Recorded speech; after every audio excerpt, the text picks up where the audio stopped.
बिस्मिल्लाहिर्रहमानिर्रहीम। अस्सलाम वालेकुम नाज़रीन, आप देख रहे प्रोग्राम सिटी एट 10 और मैं हूं आपकी मेज़बान अना यूसुफ।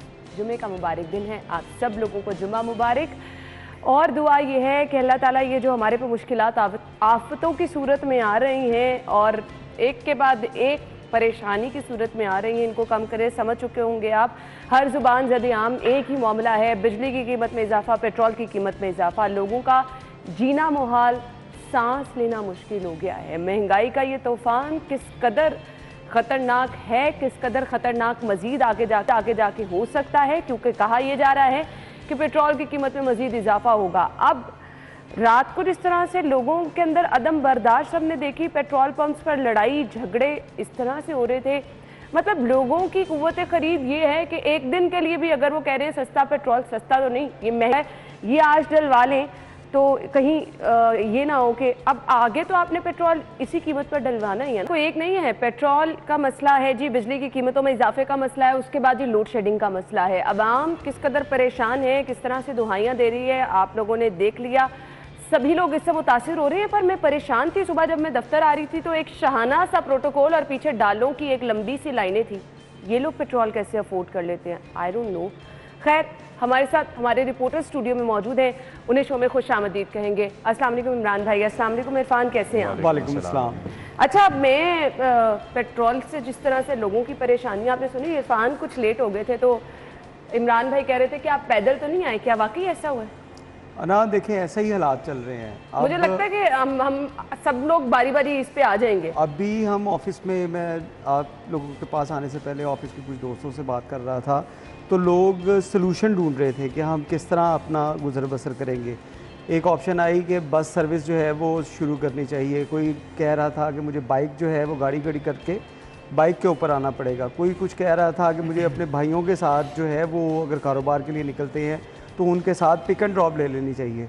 तो इस तरह की ये हर एक आदमी का मसला है, हर आदमी जो है वो इससे परेशान है। अब रात को जब ये 9:30 बजे के करीब मुफ्ती इस्माइल ने ये प्रेस कॉन्फ्रेंस करके बताया कि 30 रुपये बढ़ जाएगा, तो उस वक्त वाकई एक ऐसे लग रहा था जैसे आपके ऊपर महंगाई का एक तूफान जो है, पहाड़ वो गिर गया है। अच्छा, लोग जो ऐसे घरों से बाहर निकले और पेट्रोल डलवाने के लिए कतारें, हर पेट्रोल पंप पर लड़ाई, फिर यही हालात हैं जो आपके अंदर अदम बर्दाश्त भी पैदा कर रहे हैं, जो आपके अंदर फ्रस्ट्रेशन भी पैदा कर रहे हैं, जो चोरी डकैती की वारदातें, ये सब चीज़ें, ये माहौल इस चीज़ को हवा दे रहा है। बिल्कुल, ये सारी चीज़ें देखिए लिंक होती हैं। आपके पास अगर पैसे होंगे, आपके माशी हालात बेहतर होंगे, तो आपको हर मौसम अच्छा लगेगा, आपको गर्मी भी अच्छी लगेगी, सर्दी भी अच्छी लगेगी, आपको शॉपिंग का मज़ा भी आएगा, आपको बच्चों के साथ पिकनिक मनाने का भी मज़ा आएगा, आपको खाने पीने का भी अच्छा लगेगा। लेकिन जब आपके पास पैसे नहीं होंगे, आपको घरों में जो लड़ाइयाँ होती हैं वो भी इसी सारी चीज़ से जो है वो आप उसको लिंक कर सकते हैं। बच्चे स्कूल नहीं जाते, बच्चों के ऊपर जो तशद्दुद के वाक़यात होते हैं वो भी इससे लिंक हो सकते हैं। आप इस सूरत हाल में आप देखें कि जिस तरह लोगों को जो 30 रुपये बढ़ने का जब पता चला, तो लोगों का पहला सवाल ये था कि इसके बाद जो बाकी अखराजात बढ़ेंगे उसको किस तरह मैनेज किया जाएगा। बिल्कुल ऐसे। अच्छा जी, ये तो डिस्कशन बहुत लंबी जाने वाली है, क्योंकि हमने बिजली की कीमत पर भी बात करनी है, कुछ लोगों के आपको तासुरात भी दिखाए हैं, आगे चल के मजीद भी माहिरीन की राय भी जानने की कोशिश करेंगे। ये मजीद आगे अगर कीमतें बढ़ गई तो क्या होगा। फिर कहा यह जा रहा है कि अगर बात ना मानी जाती IMF की, पेट्रोल की कीमत में इजाफा ना किया जाता तो पाकिस्तान के लिए बहुत मुश्किल आती। अब कौन सा पाकिस्तान में खुशहाली है, अभी भी लोग दुहाइयाँ दे रहे हैं।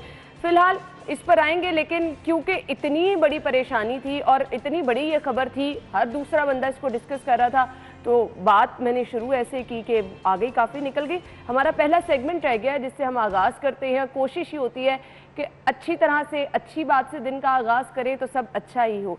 तो आज का पहला सेगमेंट, एक दिन एक नेकी।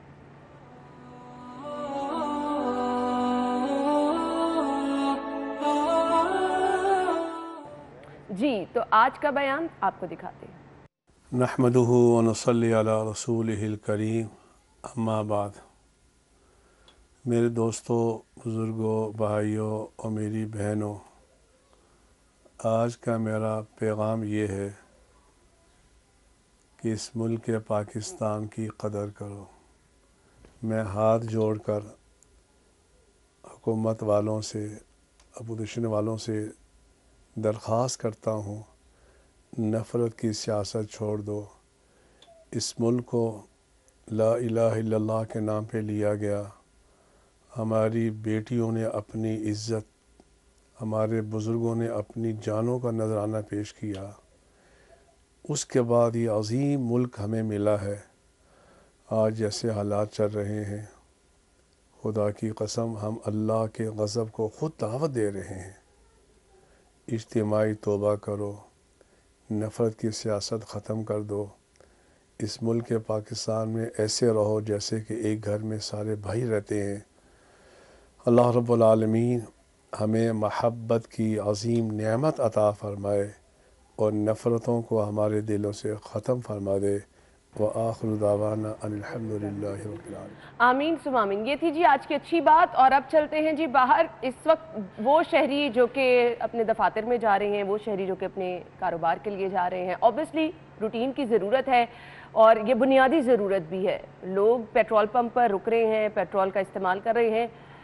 100 रुपये का जो पेट्रोल डलवाते थे वो बेचारे क्या करेंगे, मुझे समझ नहीं आ रही। क्योंकि आम तौर पर तासुर, मैंने जब भी पेट्रोल की कीमत बढ़ी तो हमारे रिपोर्टर्स जब भी किसी से पूछते थे तो लोग कहते थे हम जी 100 रुपये का पेट्रोल डलवाते। अब 100 रुपये का पेट्रोल डलवाने वाले अवाम बेचारी परेशान हर तरफ नज़र आ रही है। और अब जो है ना वो एक ख़तरा मंडलाने लगा है कि अच्छा रातों रात फिर ना पेट्रोल की कीमत में इजाफा हो जाए, फिर ना कोई ऐसी खबर आ जाए कि बिजली की कीमत में इजाफा हो रहा है। खैर, इस पर हम मजीद भी बात करते हैं। ब्रेक का मुझे कह रही हैं आयशा, ब्रेक ले लेते हैं, वापस आते हैं ब्रेक के बाद।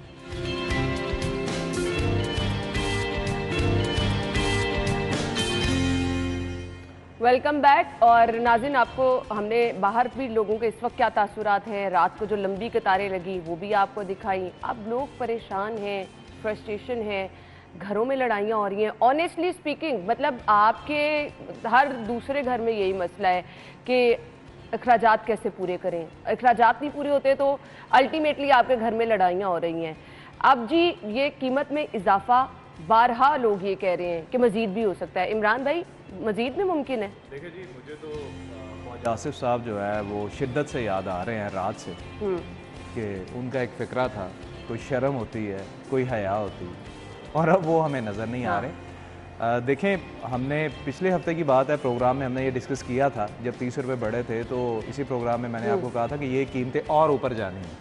और मुझे बिल्कुल अंदाज़ा नहीं था कि सिर्फ 6 दिन बाद ही ये कीमतें जो हैं वो इस तरह ऊपर जाएंगी। 60 रुपये एकदम से बढ़ जाना। जब ये हुकूमत आई और उसके बाद साबिक वज़ीर-ए-आज़म इमरान खान ने जब प्रोटेस्ट कॉल दी और सारा कुछ किया, तो बावसूख ज़राए के मुताबिक तब हुकूमत का एक इंटरनल इजलास बैठा और उसमें जो हुकूमत के बड़े थे उन्होंने डिसीजन जो है वो लेना था।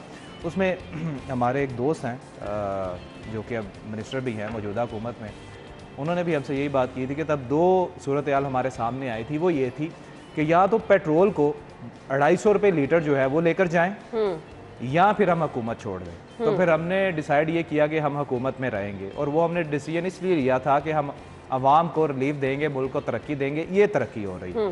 अब जिस तरह आपने बात की कि जी IMF जो है उसकी अगर ये हुकूमत ने ये कहा था कि अगर हम पेट्रोल ना बढ़ाते तो IMF की जानिब से हमें मुश्किलात का सामना होता।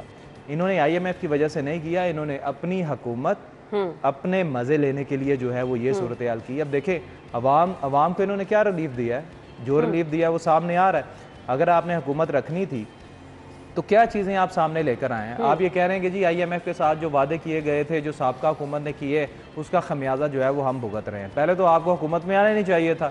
साबका हुकूमत जो है वो जलील हो रही थी तो होने देते। आप भाग भाग कर आ गए। ये जो टर्न्योर था इसके मजे आपने भी लेने थे, इसके फंड्स आपने भी खाने थे। मुझे ये बताएं कि सारा बोझ जो है वो अवाम पे डाल रहे हैं, सारा बोझ अवाम पे डाल रहे हैं। मुझे ये बताया कि मैं फिर वही बात करूंगा कि अपने वुज़रा, अपने सेक्रेटरीज, अपने DGs के खर्चे इन्होंने कितने कम किए हैं। यहाँ तो ये करें ना कि भाई जिसको हम 1000 लीटर देते हैं उसको हम 500 लीटर दे रहे हैं, जिसको हम बिजली का बिल आधा दे रहे हैं मिनिस्टर को सरकारी हाउस में, सरकारी रिहाइशगाह में, सरकारी दफातर में, वो पूरा बिल देगा। ये करके दिखाए ना, फिर हमें पता चले कि वाकई ये लोग जो है ये अवामी दर्द रखते हैं, लेकिन ऐसा कुछ नहीं है। अच्छा, मैं इरफान यहाँ पे आपसे पूछना चाहूँगी, मैंने सुबह बड़ा एक प्रोटोकॉल शहाना सा देखा, पीछे लंबी कतारों में गाड़ियाँ थी, इनको कोई फ़र्क नहीं पड़ेगा?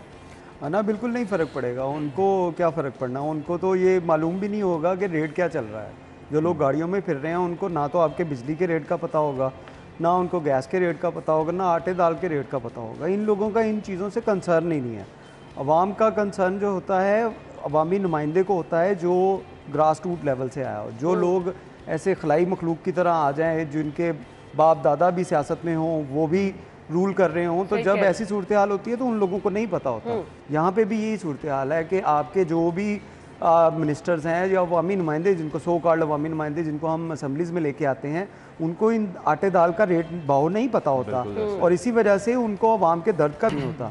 अब जैसे इमरान ने बात की, रात को मैं मुफ्ती इस्माइल की वो प्रेस कॉन्फ्रेंस देख रहा था, उसमें वो कह रहे थे कि 8 रुपए अभी भी हम सब्सिडी दे रहे हैं, यानी कि सब्सिडी दे रहे हैं। ये कैसी यही बात है, सब्सिडी दे के 210 रुपए में पेट्रोल ले आए। उनसे जब क्वेश्चन किया गया सहाफियों की जानिब से कि ये अगर आप ना करते तो क्या किया जा सकता था, तो उनका साफ जवाब था कि 140 अरब रुपए हुकूमत वक्त जो है वो पेट्रोल की मद में सब्सिडी दे रही है, जबकि 40 अरब रुपए पूरी गवर्नमेंट का खर्चा है।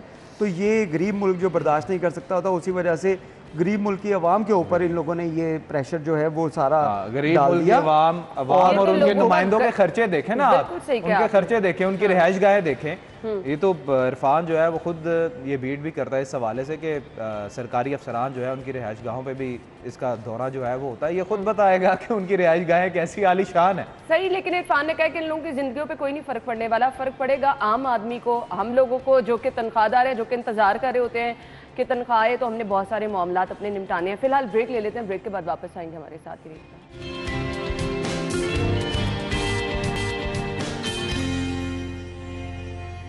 खुश आमदीद आपको एक बार फिर से कहेंगे। ये जो हालिया पेट्रोलियम मसनूआत की कीमतों में इजाफा हुआ, लोगों का रद्द-ए-अमल आपको दिखा दिया। अब कहा यह जा रहा है मजीद इजाफा होगा, और ये भी कहा जा रहा है कि IMF की अगर शराइत ना मानी जाती तो फिर नुकसान था।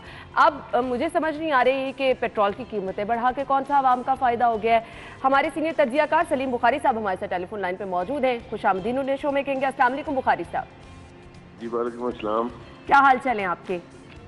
बहुत बुरा हाल है, पूछे ना कुछ भी। मैं उम्मीद कर रही थी कि आप यही कहेंगे। बुखारी साहब मुझे ये बता दें, ये मंतक क्या है? कहा जा रहा है कि जी ये अच्छा फैसला हुआ है, अगर पेट्रोल की कीमत में इजाफा ना होता तो पाकिस्तान के लिए बेहतर नहीं था। अब कौन सी बेहतरी आ गई है? हर दूसरा बंदा चीख रहा है, चिल्ला रहा है। मंतक जो है ना वो किसी ढंग के काम में होती है, हमाकत में कोई मंतक नहीं होती। ये जो कुछ इन्होंने किया है इसकी कीमत इनको चुकानी पड़ेगी। जब इन्होंने इक़्तिदार संभाला था इतने कंट्रोवर्शियल हालात में, तो इन्होंने ऐसे तसल्लियां और दिलासे दिए थे कि IMF जो मर्जी कहता रहे, हम आवाम के ऊपर कोई ऐसा बोझ नहीं डालेंगे कि वो पिस के रह जाए। लेकिन इन्होंने तो ऐसा बेड़ा गर्क किया है कि एक तरफ ये इमरान खान से निपट रहे हैं और दूसरी तरफ आवाम को अपने खिलाफ करने का हर फैसला कर रहे हैं। मुफ्ती इस्माइल साहब जो है वो आंखें नीची करके जिस तरह से रात ऐलान कर रहे थे, शर्म आनी चाहिए इन सबको। इसलिए कि इन्होंने तो कहा था कि अवाम तो पहले ही महंगाई की चक्की में पिस रहे हैं, उसके ऊपर इतना बड़ा बोझ कभी सुना आपने तारीख में कि 30-30 रुपए जो है वो एक हफ्ते के फासले से पेट्रोल के पर लीटर कीमत बढ़ गई हो? यानी जितनी कीमत लीटर की होती थी उससे 200 गुना कीमतें आप बढ़ा के और फिर आप ये तवक्को करते हैं कि लोग आपका साथ देंगे। मैं समझता हूँ पाकिस्तान मुस्लिम लीग ने अपने साथ जो दुश्मनी की है, जाहिर है ये सारा मलबा किसी और के ऊपर नहीं डलेगा सिवाय मुस्लिम लीग के, इसलिए कि वजीर आजम का ताल्लुक उस पार्टी से। ये मैं बिल्कुल यकीन से आपको कह सकता हूँ कि अवाम जितने मर्जी मुस्लिम लीग के हामी हो पंजाब में, लेकिन ये तवक्को रखना कि वो इसके ऊपर रिएक्ट नहीं करेंगे। आपने दिखाया है कुछ मनाजर, लेकिन मैं आपको सच कहता हूँ कि इससे ज्यादा खौफनाक रद्द-ए-अमल है और आने वाले दिनों में ये और बढ़ेगा। और मुफ्ती साहब आंखें नीची करके कहते हैं कि अभी 23 रुपए लीटर का गैप अभी और है, हम ये भी बढ़ाएंगे। खुदारा मुझे ये बताइएगा कि अवाम का बनेगा क्या? वो आदमी जो एक टैंकी भरवा के अपना महीना गुजारने की कोशिश करता था, उसको तो अब 3 टैंकियों की कीमत पड़ जाएगी। ये कैसे संभालेंगे इस रद्द-ए-अमल को अवामी? मेरी समझ से बिल्कुल बात होता है। बुखारी साहब, हम लोग तो ऑलरेडी बहुत ज़्यादा परेशान हैं, पर मैं अभी प्रोग्राम में पहले भी जिक्र कर रही थी, ये जिन लोगों के शहाना प्रोटोकॉल है, आज सुबह मैंने आते हुए देखा एक गाड़ियों की लंबी कतार है, बहुत बड़ी बड़ी गाड़ियाँ हैं, इन लोगों को कोई फर्क नहीं पड़ता। इतना महंगा पेट्रोल ये कैसे अफोर्ड कर लेंगे? मैं आपको एक बात बताऊं, ये सब बकवास है कि IMF से कहता है कि आप पेट्रोल की कीमतें और बिजली की कीमतें बढ़ाएं। एक ही दिन में 2 बम चलाए हैं उन्होंने कल। एक इलेक्ट्रिसिटी की बढ़ा दी है, वो एक इलेक्ट्रिक शॉक अलहदा था, और ये पेट्रोल बम दूसरा जो है एक हफ्ते में डाल दिया। ये IMF नहीं कहता इनसे, IMF कहता है आप अपना बजट बैलेंस करें। इनके हाथ टूटते हैं, इनके गर्दनों को में पता नहीं क्या तौक पड़ता है, इन्हें ये पैसे पूरे करने चाहिए। जो लग्जरी क्लास है आपकी, वो जिन्हें फर्क नहीं पड़ता कि 30 रुपए की बजाय 90 रुपए लीटर पेट्रोल बढ़ जाए, तो उनसे लेने की बजाय ये खून चूसते हैं अवाम का। ये कहीं नहीं लिखा। मैं चैलेंज करता हूँ आपको कि IMF ये कहता है कि अवाम के ऊपर आप इस तरह से बोझ डाल के पेट्रोल और बिजली की कीमतें बढ़ाएं, ये कहीं नहीं लिखा। मैं बिल्कुल तमाम इकोनॉमिस्ट को चैलेंज करता हूँ।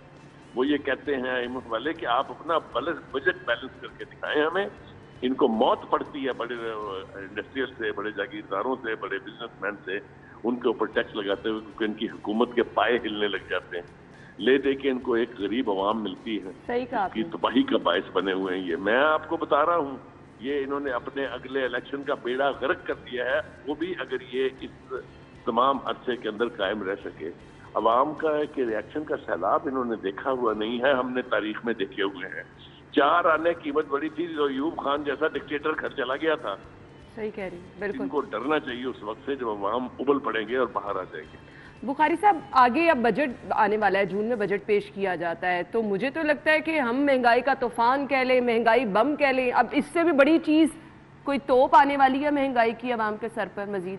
मुझे ये बताइए कि इनको किस बेवकूफ़ ने ये मशवरा दिया था कि आप उनकी हुकूमत को ख़त्म करके और अपने गले ये सारा तौक डाल दें, जो इन अंधों को नजर आ रहा था कि ये होना है, ये इनएविटेबल है। अगर इनको ये पता नहीं था तो ये इस काबिल नहीं है कि इनको हुकूमत दी जाए। इन्हें सब कुछ पता था, और अगर पता था और इसके बावजूद इन्होंने ये फैसला किया कि अवाम को तबाह बर्बाद कर दे, तो फिर अल्लाह ताला इनका हामी और नासर हो ही नहीं सकता। आप देख लीजिएगा कि इन्हें इसकी कीमत चुकानी पड़ेगी। बिल्कुल सही। एक आखिरी सवाल ये है, अवाम ये पूछ रही है कि जिम्मेदार कौन है। अभी कुछ लोग कह रहे हैं पिछली हुकूमत जिम्मेदार है, कुछ लोग कह रहे हैं ये हुकूमत जिम्मेदार है, कुछ लोग कह रहे हैं कि समझ नहीं आ रही कि हम किसको जिम्मेदार ठहराएं। आप बता दीजिएगा, ये तमाम हालात जो जिस स्टेज पे हम तमाम लोग पहुंच चुके हैं, हम किसको जिम्मेदार कहें? देखिए, पिछली हुकूमतों ने जो भी कारकर्दगी की हो, जो भी उन्होंने तबाहकारी की हो, वो अपनी जगह, लेकिन फैसले जो हुकूमत करती है भुगतना उसी को पड़ता है। इमरान खान साहब साफ बच गए हैं और उनकी हुकूमत के जनाब। देखिए, हमने तो कहा था आपसे कि ये इस काबिल नहीं है। ये सारा मलबा इन्हें उठाना पड़ेगा, इसलिए कि इन्होंने ऑप्ट किया ऐसे वक्त में हुकूमत लेना, जबकि उन्हें नहीं लेनी चाहिए थी। ये सब कुछ तो इन्हें चाहिए था कि ये उसको भुगतने देते, वोट ऑफ नो कॉन्फिडेंस को रोकते। अभी वो ये बजट पेश करते, मैं देखता वो हुकूमत कैसे सर्वाइव करती। ये इनको वजीर आजम का हलफ उठाने की इतनी जल्दी थी कि पता नहीं कल को क्या होने वाला है। तो ये जब इस किस्म के जज्बाती बेवकूफाना अहमकाना फैसले करेंगे तो कीमत भी यही चुकाएंगे। सही। बुखारी साहब, हमारे सीनियर रिपोर्टर इरफान मलिक साहब स्टूडियो में मौजूद हैं, कुछ पूछना चाह रहे हैं। जी इरफान साहब। बुखारी साहब, आपसे पूछेंगे कि पेट्रोल की कीमत बढ़ी तो इसमें क्या जो PDM की बाकी जमातें थी उनकी रजामंदी शामिल थी, या सिर्फ ये पाकिस्तान मुस्लिम लीग नून के खाते में चीज़ जा रही है कि उनकी जानिब से ये कीमतें बढ़ाई गई? देखिए, ये अगर तस्लीम भी कर लिया जाए कि इसमें उनकी मर्जी है, तो जवाब तो वजीर आजम देता है। इमरान खान ने कोई कसूर नहीं किया था। उनकी टीम जो है वो इस काबिल नहीं थी कि इकोनॉमिक क्राइसिस जो है उसको संभाल सके। तो जो कुछ भी होगा उसका तौक पड़ेगा जनाब शहबाज शरीफ साहब के गले में, इसलिए कि वो हेड कर रहे हैं गवर्नमेंट को। ये जो उनके इकोनॉमिक मैनेजर्स हैं, ये तो साबित हो रहे हैं कि उनसे भी बदतर हैं जो उनके थे। उन्होंने जो तबाही की इस वक्त जो हुकूमत में है, ये सारा क्रंच जो है, ये सारा प्रेशर जो है, ये उसी को उठाना पड़ेगा, ये समेटना उसी को पड़ता है। ठीक है जी, बुखारी साहब हमारे साथ लाइन पे मौजूद है, सीनियर तज्जियाकार, बहुत बहुत शुक्रिया। और इस तमाम गुफ्तगू के बाद माहिरीन की राय भी जान ली, यहाँ पर भी हमने गुफ्तगू कर ली। अब हम इरफान सिर्फ अल्लाह ताला पे उम्मीद रख लें। इमरान भाई, मुझे तो और कोई नहीं नजर आ रहा। ना देखें, बुखारी साहब ने बिल्कुल बड़ा अच्छा कहा कि अगला इलेक्शन जो है वो मुस्लिम लीग नून ने अपने लिए ख़राब कर लिया है। ये हुकूमत जो है जब अपोजिशन में थी और साबका हुकूमत PTI ने जब पेट्रोल जो है 3 से 5 रुपये बढ़ाया था, तो इन्होंने वावेला किया था कि ये जी जुल्म हो गया, ज़्यादती हो गई। अब ये जब हुकूमत में आए हैं और ये सूरत हाल, तो बंदा इनको पूछे कि भाई आपके पास कोई प्रॉपर प्लान नहीं था तो आप झक मारने आए। और ऊपर से आप ये देखें कि इनके, मेरे ख्याल के मुताबिक इनके पास अभी तक भी ना कोई दिमाग नहीं है। ये भी नाअहल हैं, मैं भी इन्हें नाअहल कहूँगा कि आप अगर ये कह रहे हैं कि जी IMF जो है, इनका दिमाग सिर्फ ये है कि हमने दीगर ममालिक से कर्जे कैसे लेने हैं, कि कौन कौन सी शराइत जो है वो मनमानी है और कौन सी माननी है। होना तो ये चाहिए था कि जब ये इक़्तिदार में आया, फौरी तौर पर जो पिछले 3-4 साल से पाकिस्तान में इन्वेस्टमेंट नहीं आ रही, रुकी हुई है, उसको यहाँ पर लेकर आते। इन्होंने क्या किया कि इन्होंने भी साबिक़ा हुकूमत की तरह दावे तो ये किए कि हम आवाम को रिलीफ देंगे।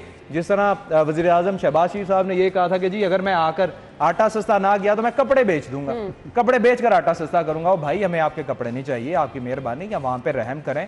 हमें पता है कि आपके कपड़े बड़े कीमती हैं, कहाँ से कपड़ा आता है, कितना महंगा चलता है, उसको छोड़ें, हमें इतने महंगे कपड़े नहीं चाहिए। अवाम को तो बेचारे को दो वक्त की रोटी चाहिए, और वो भी नहीं मिल रही। अब इससे देखें होगा क्या। आज सुबह हमारे रिपोर्टर राउद दिलशाद ने खबर दी, रिपोर्टर ने पता क्या ऐलान किया। पहले तो ये होता था कि किराए महंगे होते थे, अब उन्होंने पता क्या किया, उन्होंने अपना आधा स्टाफ जो है वो निकाल दिया, बेरोजगारी बढ़ गई। उसके बाद उन्होंने क्या किया, 20% किराए बढ़ाने का ऐलान किया, और आधी जो ट्रांसपोर्ट है ना लाहौर की, वो बंद कर दिया उन्होंने कहा भाई हम कैसे चलाएं। ऑब्वियसली अगर वो चलाएंगे भी, किराए बढ़ाएंगे तो आवाम पर ही बोझ आएगा ना। और हुकूमत जो है, लोग अगर अपनी गाड़ियां खड़ी कर भी देते हैं अपने घरों में और पब्लिक ट्रांसपोर्ट पर आते हैं, तो पब्लिक ट्रांसपोर्ट में ना सहूलियात हैं और ना ही ट्रांसपोर्ट इतनी है कि पब्लिक जो है उस पर सफर कर सके।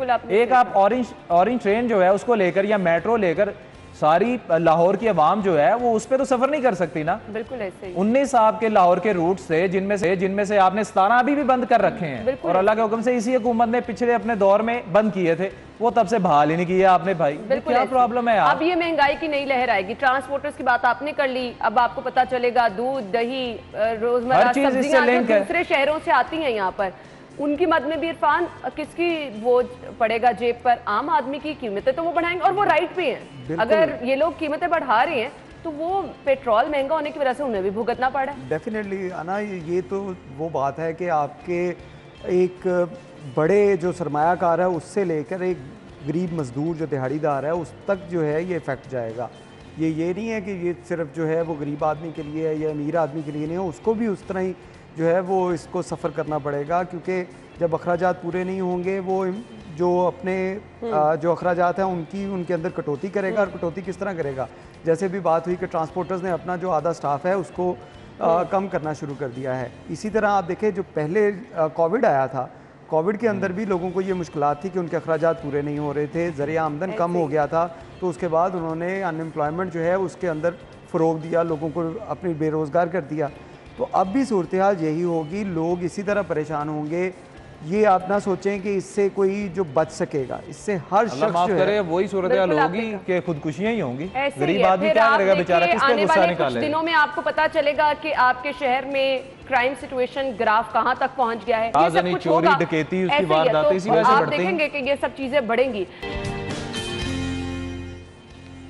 Welcome back. और खबर हमारे पास है जी, अब इशारा तोड़ने पर 0 टॉलरेंस और मैनुअल चालान होगा। वार्डन्स को टास्क मिल गया है। ई चालान अब बिल्कुल नहीं होगा इरफान? बिल्कुल नहीं हो रहा। आप देखें, कोर्ट की तरफ से जो अहकाम दिए गए हैं मोटर व्हीकल ऑर्डिनेंस के तहत, क्योंकि मोटर व्हीकल ऑर्डिनेंस के अंदर कोई मौजूद ही नहीं है शेख के ई चालान हो, इसके लिए अब जो है वो ट्रैफिक पुलिस को टास्क दे दिया गया है कि आपने जो इन्होंने छोड़ दिया था, आप देखें कि 5 से 6 ऐसे वायलेशन थी जिसके ऊपर ट्रैफिक पुलिस जो थी वो चालान नहीं कर रही थी, बल्कि कैमरों के ज़रिए उसका ई चालान हो रहा था। उसमें लाइन लेन की खिलाफ वर्जी, उसमें सिग्नल ब्रेक करना, सीट बेल्ट, ऐसी चीज़ें वो थी जिनके ऊपर जो कैमरों की मदद से जो चालान किए जा रहे थे। लेकिन अब ट्रैफिक पुलिस को ये ऑर्डर दे दिए गए हैं कि सिग्नल के ऊपर जो भी सिग्नल की वायलेशन करता है, लाइन लेन की वायलेशन करता है, उसके चालान किए जाएँ। और मैं समझता हूँ ये बड़ी अच्छी चीज़ है कि आप वापस उसको लेकर आ रहे हैं, लेकिन उसके साथ साथ इसकी कानून साजी करनी ज़रूरत है, क्योंकि पूरी दुनिया के अंदर देखें ई चालान जो है वो किए जाते हैं कैमरों की मदद से, एंड्रॉयड फ़ोन की मदद से। हमारे यहाँ भी ये चीज़ें होनी चाहिए, लेकिन उससे पहले हमें इसकी कानून साजी करनी चाहिए। ये सब चीज़ें तो थी, हमने ये भी सुना था कि जदीद एंड्रॉयड फ़ोन दिए गए हैं वार्डन्स को, टैब्स दी गई हैं चालान के लिए, उसी टाइम आप चालान वहाँ खड़े ना। बिल्कुल ये होता रहा है, लेकिन उसमें कुछ, क्योंकि जैसा हमारा माशरा है और उस माशरे के अंदर जो लोग जहाँ पे काम कर रहे हैं उनको शायद इन चीज़ों की अभी प्रॉपर अवेयरनेस नहीं है। हाँ। इसकी वजह से हमारे जो टैब आए वो टैब ख़राब होने शुरू हो गए, हमारे सिस्टम जो थे वो अपग्रेड ना हुए, क्योंकि हमने प्राइवेट वेंडर से वो सॉफ्टवेयर बनाए थे। प्राइवेट वेंडर जब भाग गया तो सॉफ्टवेयर उसको अपडेट ना हो सके। ये चीज़ें हमें हुकूमती सतह के ऊपर करनी चाहिए, क्योंकि ये सारी चीज़ें जो चलती हैं ये पायलट प्रोजेक्ट के तो ऊपर चलती हैं। जैसा कि सेफ सिटी ने चलानी शुरू की, तो ये पायलट प्रोजेक्ट जो था वो लाहौर में शुरू हुआ, इसके बाद इसने फैसलाबाद, मुल्तान, शेखुपुरा, ये दीगर शहरों के अंदर जाना था। जब पायलट प्रोजेक्ट आप शुरू कर देते हैं तो उसमें भी अब सेफ सिटी में क्या इश्यूज़ आए, सेफ सिटी में इश्यूज़ आए कि आपने प्राइवेट वेंडर से सॉफ्टवेयर ले लिए, प्राइवेट वेंडर भाग गए। जब नए आपने किसी सॉफ्टवेयर इंजीनियर को बुलाया कि हमें ये सॉफ्टवेयर अपडेट करके दें, तो उसके पास पासवर्ड नहीं थे, कोड्स नहीं थे, जिसकी वजह से वो सारे सॉफ्टवेयर जो थे वो आपके डंप हो गए। अच्छा, मुझे अब वाइंड अप भी करना है। इमरान भाई, आप भी एग्री करेंगे, ये जब दौर था आप मैनुअल चालान कर रहे थे, हर चौक चौराहे पर लड़ाई झगड़े होते थे और हम वार्डन्स को मार कुटाई के फुटेजेस दिखा रहे होते थे कि जी फलां शहरी ने मार दिया या वार्डन ने उस पर हमला कर दिया। ये होने वाला है अब। ना देखें, सेफ सिटी के हवाले से अगर बात करें, नो डाउट सेफ सिटी की मौजूदगी में कुछ लोगों में थोड़ी सी तमीज़ तो आई थी कि रात 12 बजे के बाद भी लोग जो हैं वो रुक जाते थे, लेकिन फ्लॉज थे। जितना यहाँ पर ट्रैफिक का बोझ होता है, ट्रैफिक रश होता है सड़कों पर, क्या था कि अगर कोई सिग्नल जो है वो ग्रीन है तो वहाँ गाड़ियों की तवील कतारें जो है वो लगी होती थी। जो ही वो रेड हुआ है, येलो हुआ है, रेड हुआ है, कुछ गाड़ियाँ दरमियान में होती थी, उनके भी चालान होते, ऐसे फ्लॉज थे। लेकिन जिस तरह इरफान ने बात की है कि कवानीन में ई चलानिंग मौजूद ही नहीं थी, तो अब मसाइल जो है वो सेफ सिटी के लिए में भी ये पैदा हो जाए कि कोर्ट में कोई ये जाके ना कह दे कि जी जब कवानीन में ई चलानिंग मौजूद ही नहीं थी तो अब तक जो करोड़ों रुपए इन्होंने ई चलानिंग की मद में शहरियों को भिजवाए हैं, तो वो पैसे जो हैं वो शहरियों को वापस दिए जाए। ये एक इशू जो है वो हो सकता है, लेकिन देखना ये भी होगा कि अक्सर लोगों को गलत चालान जो है वो भी जाते थे, मतलब किसी का नंबर गलत लिखा हुआ था, किसी के पास बाइक है तो गाड़ी का चालान जो है वो, तो ये फ्लॉज थे। लेकिन जिस तरह आप बात कर रही हैं कि नो डाउट वो झगड़े जुगड़े होते थे, लेकिन अवाम जो है ना वो अब मेरे ख्याल से ये जो मैनुअल चलानिंग है ना, ये मेरे ख्याल से बेहतर है, क्योंकि बहुत मुश्किल है यहाँ पर आप कौम को इस तरफ लेकर आए कि ई चलानिंग जो है वो दोबारा से इंट्रोड्यूस करवाएंगे, सारा कुछ कोशिश करेंगे किसी का चालान ही ना हो, जरूर ट्रैफिक कवानीन की पासदारी करेंगे आपके लिए और आपसे जुड़े दूसरे लोग जो कि रोड पे सफर कर रहे हैं उनकी सेहत के लिए, और उनके लिए बहुत ज़्यादा ज़रूरी है कवानीन की पाबंदी। बहुत खुश आमदीद आपको एक बार फिर से शो में कहेंगे। प्रोग्राम के इस हिस्से में जी हम डिस्कस करने वाले हैं एक बहुत ही अहम टॉपिक। आपको अपडेट्स तो देते रहते हैं मंकी पॉक्स के बारे में, बहुत सारी न्यूज़ भी आपके साथ शेयर की हैं। हम चाहते हैं कि आपको अल्लाह ताला हम सबको महफूज रखे, अल्लाह ताला इस तरह की वबाओं को दूर रखे, लेकिन जितनी इन्फॉर्मेशन मैक्सिमम आप लोगों तक पहुंचा सकते हैं हम कोशिश करते हैं पहुंचाते रहे, ताकि आप लोग भी एहतियात करते रहें, क्योंकि बार बार कहा जाता है जी एहतियात बहुत बेहतर है। स्टूडियो में हमारे साथ जो हमारे मेहमान मौजूद हैं उनकी तरफ भी हम आएंगे, जो कि हमें बताएंगे कि किस तरह से मंकी पॉक्स खतरनाक हो सकती है, किस तरह से इससे एहतियात मुमकिन है, इलाज इसका क्या है, इस पर हम बात करेंगे। स्टूडियो में हमारे साथ हमारे आज के मेहमान मौजूद है। तारुफ कराना चाहूँगी VC UHS से प्रोफेसर डॉक्टर जावेद अकरम साहब, और हमारे रिपोर्टर अजमत अवान हमारे साथ स्टूडियो में मौजूद है। खुश आमदीद कहेंगे। अस्सलाम वालेकुम, क्या हाल चाल है आपके? डॉक्टर साहब, पहले तो बहुत बहुत शुक्रिया, जब कभी भी आपको मदऊ करें आप हमेशा से हाजिर होते हैं यहाँ पर लोगों की रहनुमाई के लिए। सबसे पहले मैं आपसे ये जानना चाहूँगी, क्या ये बहुत ख़तरनाक बीमारी है? जब भी कुछ, अब तो कोविड के बाद से इतना डर लगने लग गया है, जब भी कोई नया नाम सुने तो एकदम से परेशान हो जाते हैं सब। बहुत शुक्रिया आपका मुझे मौजू करने का। मैं अगर आप कुछ महीनों पहले की आर्काइविंग कराएं तो इधर ही इसी चेयर पे बैठा था और आप अल्हम्दुलिल्लाह उस चेयर पे बैठी थी, तो मैंने आपको कहा था कि फ्यूचर में हमें अगर 1 करोड़ के करीब इंसानों ने मरना है दुनिया में चंद माह में, तो वो कोई न्यूक्लियर बॉम्ब या एटम बॉम्ब नहीं होगा, वो कोई ना कोई जरासीम होगा, वायरस होगी, फंगस होगी, और वही हो रहा है। तो इसलिए जो अच्छे हमारे लीडर्स हैं जो रिसोर्स एलोकेट करते हैं, जिनका मकसद ये है कि लोगों की जानें बचाना, वो हेल्थ पे इन्वेस्ट करेंगे, ना कि वो न्यूक्लियर आर्सेनल या बॉम्ब या मिसाइल्स पे इन्वेस्ट करेंगे। वो यूज़ होने का चांस बहुत कम हो गया है, इनका बहुत कम, तो वो हो रहा है। मंकी पॉक्स कोई नई बीमारी नहीं है, ये कॉन्गो से शुरू हुई, मंकीज़ से हुई तो मंकी पॉक्स इसको, उससे बाद ह्यूमन स्विच हुई कि उससे इंसानों को लगी, जैसे कि वायरसेस की होती है। कोविड-19 की वुहान में हुई, एक हॉर्सशू बैट से इंसानों में लगी, इस तरह इसकी स्विच कॉन्गो में हुई, और वो आज से कोई 35-40 साल पहले हुई, और उसके बाद ये गाए बगाहे इस वबाई सूरत-ए-हाल इख्तियार कर गई। इस वक्त ये तकरीबन 40 से ज़्यादा ममालिक में है, जिसमें सबसे ज़्यादा अफेक्टेड US है, उसकी कुछ स्टेट्स, और यूके है।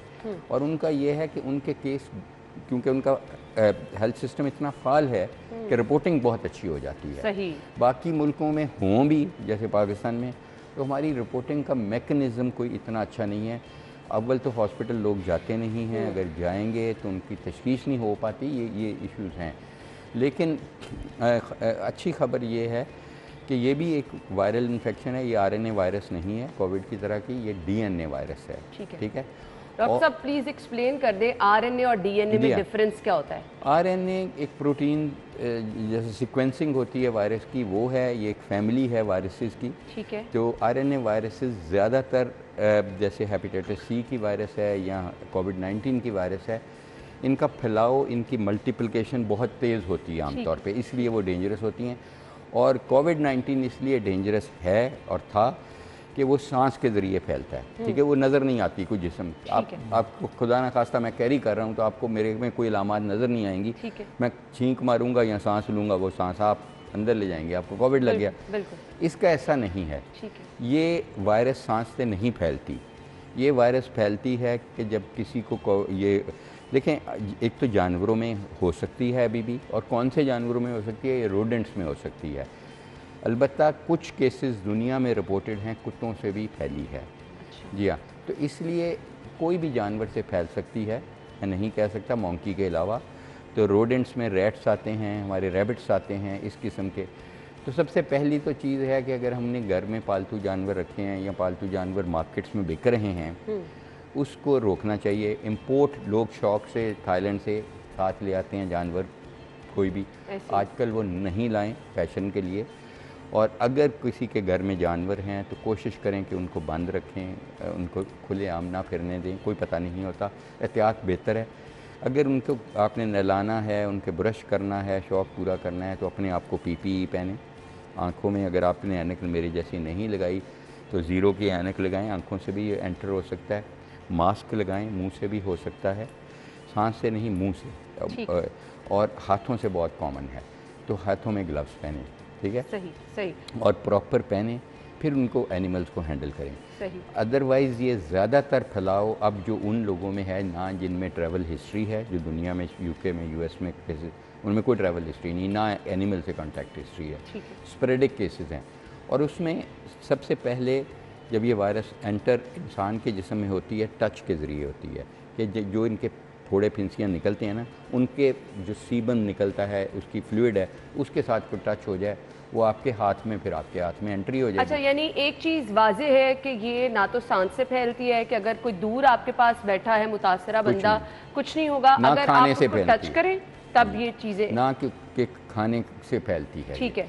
तो इसका देखें, जब ये आपके एंटर हो जाती है जिस्म में, तो तकरीबन 2 से 3 हफ्ते आपको कोई अलामात नहीं होती, आप कैरी कर रहे होते हैं वायरस। अच्छा। उसको हम इंक्यूबेशन पीरियड कहते हैं। ठीक है। उसके बाद आपके जिस्म में शदीद दर्द, बुखार, इस किस्म की अलामात होती हैं, पेट में दर्द होती है, उल्टियाँ आती हैं।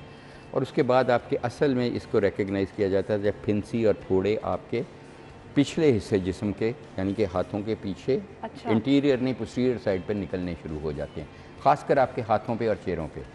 जिस तरह स्मॉल पॉक्स का आपने पहले, अब आपकी एज में हुआ ही नहीं स्मॉल पॉक्स, तो उस वक्त जैसे स्मॉल पॉक्स के या चिकन पॉक्स के, ये सेम फैमिली है वायरसेस की। ठीक है। तो वो उस तरह के फिंसे फोड़ियाँ निकलते हैं, सिर्फ इसमें वेजिकल्स बनते हैं और वो पस्ट्यूल्स बनते हैं, पस वाले। ठीक है, और वो बने रहते हैं। अगर आपको कोई टच उस वक्त करेगा तो उसको लगने का ख़तरा होगा। तो इसलिए एहतियात ये है किसी डॉक्टर के लिए, किसी नर्स के लिए, किसी क्वैक के लिए, क्योंकि हज़ारों मरीज़ रोज़ वो देखते हैं जिसकी जिल्द की कोई उस पर फिंसे फोड़ी है, कोई भी है, उसको टच ना करें, दूर से देख लें, आतिफिशा वो लगा के देख लें। अगर टच करना ज़रूरी समझते हैं या उसका कल्चर लेना है तो फिर पीपी पहने, गॉगल पहने, ग्लव्स पहन के उसको टच करें और उनको डिस्ट्रॉय करें उन ग्लव्स को। ठीक है, तो डॉक्टर साहब ने बता दिया अलामात क्या है, एहतियात इसकी क्या है। डॉक्टर साहब मैं आपसे मजीद भी जानूंगी, लेकिन मुझे अभी अजमत से पूछना है। अजमत, आप ऑलमोस्ट हर रोज़ शहर के तमाम बड़े हॉस्पिटल विजिट कर रहे हैं, केस तो अभी कोई रिपोर्ट नहीं हुआ? नहीं है ना, फ़िलहाल तो कोई भी केस लाहौर में रिपोर्ट नहीं है। एक जिना अस्पताल में एक मुश्तबा केस था, लेकिन महकमा सेहत ने और जिना अस्पताल ने भी उसकी तरदीद कर दी थी कि उसको सिर्फ चिकन पॉक्स था, जिसको सेहतियाब होकर वापस वो जा चुका। तो फिलहाल लाहौर में ऐसा कोई केस नहीं है। केस नहीं है। अस्पतालों में तैयारी है कुछ इस हवाले से? ना मैं मंकी पॉक्स से पहले थोड़ा सा कोरोना पे बात करूंगा, क्योंकि कोरोना वाहिद वो चीज़ थी जिसने मेडिकल जो पूरी जो इंस्टीट्यूट है उसको एक्सपोज किया था, और वो वाहिद मौका था कि आप उसको ठीक कर सकते हैं। लेकिन आप यकीन करें, कोरोना के अंदर शहर के किसी भी अस्पताल में तशखीही टेस्ट ही मुमकिन नहीं था, सिवाय जनरल अस्पताल के और जिना अस्पताल के। इसके अलावा सब लोग, इसके अलावा UHS, बाकी सब जो महरूने मिन्नत थे प्राइमरी एंड सेकेंडरी के। और अब वही सूरत हाल है मंकी पॉक्स की। किसी भी अस्पताल के पास अभी तक कोई तशखीही टेस्ट कोई भी चीज़ नहीं है, और ना वहाँ पर कोई अलहदा डेस्क बनाएंगे। हुकूमत की जानिब से कह तो दिया गया है, सिर्फ UHS और किंग एडवर्ड मेडिकल यूनिवर्सिटी के टेली मेडिसिन डिपार्टमेंट है, उन्होंने मंकी पॉक्स पे अलहदा डिपार्टमेंट अब क्या नाम है शुरू किए हैं। लेकिन अब मेन सवाल यह है कि क्या महकमा सेहत के पास मंकी पॉक्स की टेस्ट तशखीह है कि नहीं है।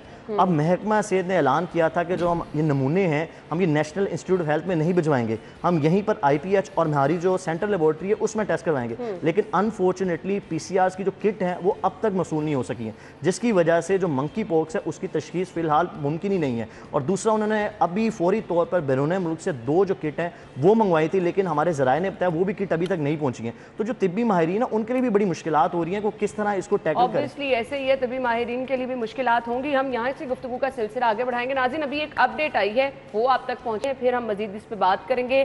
पेट्रोलियम मसनूआत की कीमतों में जो हालिया इजाफा हुआ है, इसके बाद आफ्टर शॉक्स आने का सिलसिला जारी है। ट्रांसपोर्टर्स की जानिब से जो है वो एहतजाजन किराए बढ़ाए गए हैं।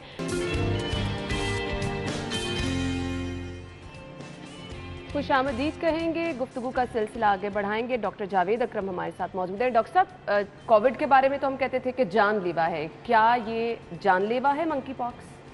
देखें, बहुत ही रेयर इसकी मोर्टेलिटी जो UK में, US में, अभी इधर तो जैसे अभी केस हमने नहीं देखा कंफर्म, सस्पेक्टेड देखे हैं बहुत केसेस। तो ये कोई तकरीबन 1% से कम इसकी शरह बहुत है। ठीक है। और वो भी उनमें है बहुत छोटे बच्चों में या बहुत बूढ़े लोगों में, और जिनको शुगर वुगर है। तो इसका तो यही कह सकते हैं कि आपको अगर खुदा न खास्ता कोई बीमारी है जो पाकिस्तान में हर दूसरे इंसान को लगी हुई है, कोई शुगर, कोई ब्लड प्रेशर, कोई दमा, कोई ये वो, अनफॉर्चुनेटली बिकॉज ऑफ हमारी अवेयरनेस और फूड का पैटर्न ऐसा है और एक्सरसाइज है नहीं, तो वो अपने एहतियात करें और उन चीज़ों को कंट्रोल्ड में रखें, और गैर ज़रूरी तौर पे हाथ नहीं लगाएं किसी के जिल्द को और ये वो। तो इसलिए वो हाइजीनिक भी हम समझते हैं। इसकी वैक्सीनेशन भी मौजूद है, और 3 किस्म की वैक्सीनेशन है। और जैसे अज़मत ने, जो मेरा छोटा भाई है, इसने बताया कि हुकूमती इक़दाम का, तो मैं सिर्फ यहाँ ये कहूँगा कि ख्वाजा सलमान रफ़ीक साहब भी हमारे भाई हैं और हमारे मिनिस्टर भी हैं पंजाब के, दोनों हेल्थ डिपार्टमेंट वही देख रहे हैं। मैं समझता हूँ कि हम पंजाब और मैं बहुत लकी हूँ। मैं, आपको पता है कि आई डोंट केयर कि गवर्नमेंट में कौन है जब क्रिटिसाइज़ करना है, लेकिन वो एक बहुत हम्बल इंसान है, डाउन टू अर्थ। वो इसको भी बाई कहेंगे, मुझे भी बाई कहेंगे, और अपने चपरासी को भी बाई कहेंगे। अल्लाह ने उनको ये बहुत हम्बल बनाया है, जो कि बहुत बड़ी सिफ्त है। ये अभी उन्होंने ओथ नहीं लिया था, वो मिनिस्टर नहीं थे, बने MPA थे। अब मैं गलती से कह बैठा था कि ये मिनिस्टर हैं, ये आ रहे हैं UHS में। ये उस काफ़ी, जब पहले केसेस आने शुरू हुए वो आए, और उन्होंने तमाम DG हेल्थ पूरे अमले को लेके आए। उसी वक्त उन्होंने सुबह को मीटिंग की, मेरा ख्याल है इन्होंने कवर भी किया आपके सिटी 42 ने, और उसमें हमने ये कहा, ऐलान किया कि हम पंजाब के तमाम डॉक्टर्स को पहले ट्रेन करेंगे, नर्सेज़ को, डॉक्टर्स को। तो हमारे पास DG खान से लेके तक तमाम DG हेल्थ के थ्रू डॉक्टर्स आए, और अगले दिन ही हमने वो ट्रेनिंग की। वो पूरे सुबह 8 बजे से ट्रेनिंग शुरू हुई, रात के 8 बजे तक हुई। मैंने खुद भी पढ़ाया उसमें, और मेरी फैकल्टी ने पढ़ाया उसमें, टेस्ट का भी बात हुई सारे। और हमने उसी वक्त ये 2 चीज़ें की जो मैं क्रेडिट दूंगा उसमें गवर्नमेंट को, जहाँ पे ड्यू है वो देना चाहिए। हमने कहा कि हम वैक्सीन प्रक्योर नहीं करेंगे, बहुत महंगी है, ठीक है, और उसकी लाइफ है, शेल्फ लाइफ कम है। जैवनीज़ एक कंपनी है डेनमार्क की, मेरे खुद उस पर बात हुई, उनको कांटेक्ट किया कि उधर हम उनकी एक कॉन्ट्रैक्ट करा देंगे कि अगर ज़रूरत पड़ी तो हमें देर ना हो, हमें विदिन 48 आवर मिल जाए। अगर केसेस कोई होंगे तो इमीडिएटली कॉन्टैक्ट्स को लगेंगे। अमेरिका में भी वो सिर्फ डॉक्टर्स को और नर्सेज़ को जो फ्रंट पे हैं उनको लगा रही हैं। तो उसका फ़ायदा ये है कि इसमें वही वैक्सीन कारआमद है जो स्मॉल पॉक्स की थी, ठीक है। लेकिन स्मॉल पॉक्स की वैक्सीन का एक साइड इफ़ेक्ट है, उससे ये लग भी सकती है बीमारी अगर अच्छा। वैसे लगाएं, तो इसलिए वो हमने कहा कि वो नहीं लगाएंगे, हम जर्नीज़ की लगाएंगे जिससे नहीं लग सकती। ठीक। 2 किस्म की वैक्सीन हैं। अच्छी ब्लेसिंग इन डिस्गाइज़ क्या है? ब्लेसिंग इन डिस्गाइज़ है कि दुनिया में स्मॉल पॉक्स की वैक्सीन लगने का अमल 1960 में अमेरिका में, यूरोप में रुक गया था, ठीक है, आपकी उम्र से पहले। आपके वालिद साहब के को शायद लगी हो, मुझे लगी हुई है स्मॉल पॉक्स की वैक्सीन। तो जो 1900 यहाँ पे 1976 तक 1976 तक स्मॉल पॉक्स की वैक्सीन लगती रही। सही। तो अभी तक जो हमारे उम्र के लोग हैं जिनके 76 में लगी, या उससे पहले पैदा हुए हैं, उस वक्त वो ये बड़ी फाल तरी, उनको अभी भी इम्यूनिटी है उस वैक्सीन की वजह से। जो यंग लोग हैं उनको क्योंकि वो लगी नहीं, इसलिए वो इम्यूनिटी नहीं है, लेकिन वही वैक्सीन इनको लगनी है थोड़ी मॉडिफाइड, और उसके काफ़ी 90% एफिकेसी है इस जरासीम के अगेंस्ट। मॉन्की पॉक्स का अभी मुझे फ़ोन आया सलमान रफ़ीक साहब का 2 दिन पहले। उन्होंने कहा जावेद भाई, पिंडी में एक सस्पेक्टेड केस है होली फैमिली का। मैंने कहा जी जो डॉक्टर आपका ट्रीट कर रहा है या जिसने देखा उसका नंबर भेज दें। उन्होंने फ़ौरन मुझे भेजा, मैंने उस डॉक्टर को फ़ोन किया, उसने कहा जी मैंने आपको कल तो मैं ट्रेनिंग लेके आया हूँ आपसे। मैंने कहा बहुत अच्छी बात है, ये मैं आपको, उसने मुझे, मैंने कहा बताओ क्या हिस्ट्री क्या है। उसने कहा एक उसके छोटे भाई को चिकन पॉक्स हुआ, उसको हुआ उसका। तो मैंने कहा मुझे वीडियो भेजो, ये करो, पूरा कैमरे पे मैंने देखा, तो मुझे लगा वो चिकन पॉक्स ही है। लेकिन फिर भी उसको मैंने कहा कि तुम इसके स्वाब लेके ना एक NIH भेज दो, एक UHS भेज दो। जो उसने कहा ना, किटें देखें, किटों में आगे सप्लाई लाइन बहुत कम हुई है, इसीलिए हमने वैक्सीन की करा ली। किटों के लिए कंट्रीज़ कम्पीट कर रही हैं, लेकिन हमें किटें आ चुकी हैं, अभी मसूल हो गई हैं कल DG हेल्थ के, वो अब UHS में भी हम आज मिल जाएंगी हमें, हमने उनसे उधार ले रहे हैं क्योंकि हमने भी बुकिंग इसकी पहले दिन से कराई हुई है, ठीक है, लेकिन अभी हमें थ्रू नहीं मिली, लेकिन हमने उन्हें कहा है गवर्नमेंट को हमें उधार दे दें, हम आपको वापस कर देंगे। इसी तरह IPH को भी मिल गई हैं, और NIH में तो हम भेजेंगे, हम दोनों जगह पे कराएंगे, इसकी कराएंगे। PCR गले नाक वाला नहीं है, जो जल्द के ऊपर लियन है, बस उसका करके उसमें रख के भिजवा देंगे। मैं ना इसमें थोड़ी सी डॉक्टर साहब की बात को ऐड करूंगा। हमारे डॉक्टर्स की जितनी तारीफ की जाए कम है। कोरोना भी जब पीक में था, उन्होंने खुद एक्सपोजर लिया, चेकअप किया, लेकिन इंतजामी अमूर को किसने ठीक करना है? पैथोलॉजी लैब को अपग्रेड किसने करना है? वो गवर्नमेंट की जिम्मेदारी। मैं आपको बड़ी ही बसूख से बात बता रहा हूँ कि जो करीबी डॉक्टर्स के रिश्तेदार आते हैं ना, वो भी अस्पतालों की लेबॉर्ट्रीज पर ट्रस्ट नहीं करते हैं, वो निजी लेबॉर्ट्रीज में भिजवाते हैं कि हमें इस पर ट्रस्ट नहीं है। ये हालत है सरकारी अस्पतालों की लेबॉर्ट्रीज की। जो पैथोलॉजी लेबॉर्ट्रीज हैं उनको अपग्रेड करने की जिम्मेदारी गवर्नमेंट की है, मेडिसिन प्रोवाइड करने की जिम्मेदारी गवर्नमेंट की है। एक बेड पर 4-4 मरीज हैं, बेड्स प्रोवाइड करना, न्यू OPDs बनाना, न्यू इमरजेंसी बनाना, वो जिम्मेदारी है गवर्नमेंट की। और आपको एक और अहम बात बताऊं, इन्फेक्शियस डिजीज कंट्रोल के लिए कोई अस्पताल नहीं है, कोई इस पर बात नहीं करता जावेद अकरम साहब के अलावा या प्रोफेसर खालिद मसूद गोंदल के अलावा। तो हम लोग बार बार ये सवाल उठाते हैं, पहले कोरोना आया, मंकी पॉक्स आ रहा है, इस तरह की मजीद बीमारियां आएंगी, तो फौरी तौर पर लाहौर में इन्फेक्शियस डिजीज कंट्रोल के लिए एक अस्पताल बनाना चाहिए, और 1 विंडो अस्पताल हो। मैं आपको अना एक चीज़ बता रहा हूँ, बड़ी मुश्किलात होती हैं अस्पताल के अंदर। आप 2nd फ्लोर पे होते हैं, टेस्ट करवाना आप ग्राउंड फ्लोर में जाएंगे, ब्लड टेस्ट करवाना 5th फ्लोर पे जाएंगे, मेडिसिन लेनी आप 3rd फ्लोर पे जाएंगे। तो मरीज और उसके साथ जो अटेंडेंट होता है वो तो इसी में जलीलो ख्वार हो जाता है। 1 विंडो ऑपरेशन, हमें फौरी तौर पर एक नया अस्पताल बनाने की जरूरत है, इन्फेक्शियस कंट्रोल डिजीज़ का वो अस्पताल हो, और ये तमाम इंतजामी जो अमूर हैं वो गवर्नमेंट ने ठीक करने। बिल्कुल सही कहा आपने। फिलहाल तो हमें कहीं पे भी होते नजर नहीं आ रहे अस्पतालों से। जब भी हमारे पास अपडेट्स आती हैं, मसाइल ही मसाइल होते हैं। डॉक्टर साहब, तशखीस का अमल मंकी पॉक्स की क्या है, एक दफ़ा वो दोबारा से वाज़ेह कर दीजिएगा। देखें ना, इससे पहले मैं जो मेरे छोटे भाई अजमत ने कहा, मैं एग्री करता हूँ इससे। एक दफ़ा दाता साहब में एक हॉस्पिटल होता था इन्फेक्शियस डिजीज़ का, लेकिन वो अब कन्वर्ट हो गया, वो काफ का हॉस्पिटल था। देखें, मैं एक आपके ज़रिए सब लोगों को कहना चाहूँगा, पूरे लाहौर को, कि जो जिनको अल्लाह ताला ने सेहत दी हुई है, ये एक नेमत है। जिन्होंने अल्लाह ताला को पैसा दिया हुआ है, ये भी अल्लाह ने दिया, ये एक नेमत। अल्लाह ने उनकी आजमाइश कर रहा है, मेरे जैसे लोगों की, आप जैसे लोगों की, इससे कि हम निचले सतह की। देखें, गवर्नमेंट कोई भी दुनिया में अकेली कुछ भी नहीं कर सकती, कम्युनिटी को मोबिलाइज़ करना है। हमारी कम्युनिटी में बहुत फिलॉन्थ्रपी है। हमने एक सेंटर बनाया, इससे पहले मैं अभी उधर बैठ के आपके वेटिंग रूम में अजमत को बता रहा था, मैंने कहा मुझे सिटी 42 यहाँ आपकी क्या हेल्प चाहिए, या आपकी क्या हेल्प चाहिए। एक सेंटर बनाया है हमने जस्टिस अकरम रोड पे, मजंग रोड पे, गंगाराम के सामने, जैसे सफ़ा वाले चौक में पुअर एरिया है। सेंटर वो घर है बहुत बड़ा, जो कि अल्लाह के नाम पे वक्फ हो चुका है, ठीक है, और हेल्थ के लिए वक्फ हुआ है। वहाँ पे मैं और मेरे तमाम फिजिशियन जो Pakistan society of internal medicine के हैं, तो 5,000 रुपये अपनी क्लिनिक पे लेते हैं। हम अपनी क्लिनिक पे 15 मिनट देते हैं, वहाँ 30 मिनट देते हैं मरीज़ को। वो फ्री देखते हैं, सुन लें। और वहाँ लैब है स्टेट ऑफ द आर्ट, तमाम टेस्ट फ्री होते हैं। अब ये यकीन वाली चीज़ नहीं, आप जाएंगी तो पता लगेगा। उसके बाद अदवायात आपको इंसुलिन से लेके महंगी से महंगी, कोई लाइन में नहीं, आपको चाय पिलाई जाती है और वो फ्री मिलती हैं। लेकिन हमें क्या चाहिए आपसे?